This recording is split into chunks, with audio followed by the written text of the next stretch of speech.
Hey everyone, John Parker here.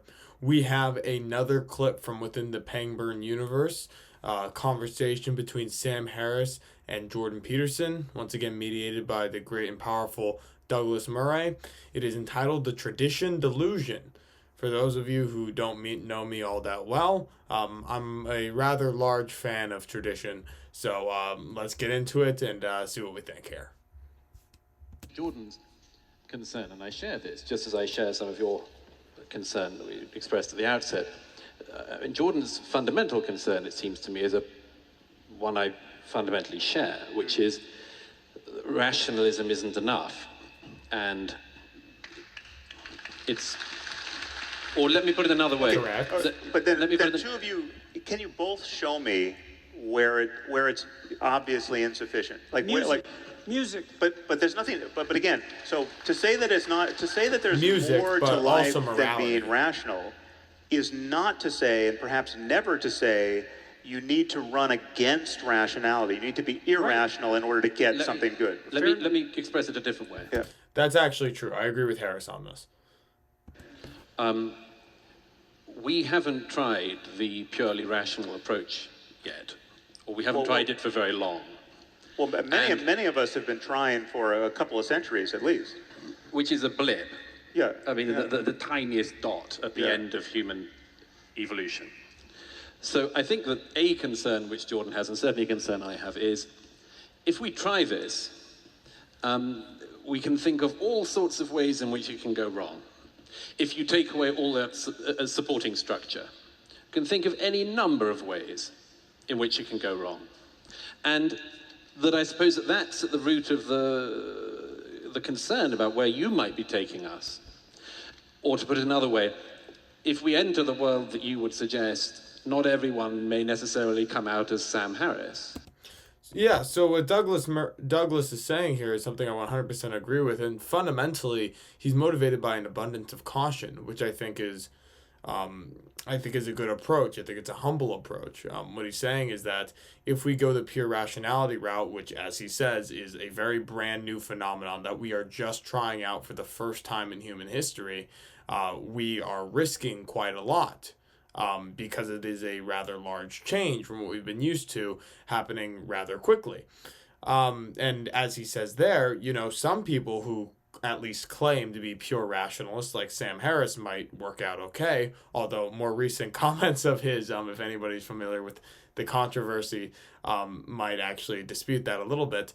But other people, when not hemmed into traditional roles and rules, but are given free rein to simply interpret things as they find rational, may not wind up as particularly moral. So yes, Murray's just pointing out the extreme risk that comes with any large-scale change, not least of which would be attempting at pure rationality. I think that just that type of concern, that type of humility, at the very least, is useful to have in the conversation. Well, give me one way where you think it can go wrong. And again, we can't forget your caveat, which you started with. What if you're not very smart?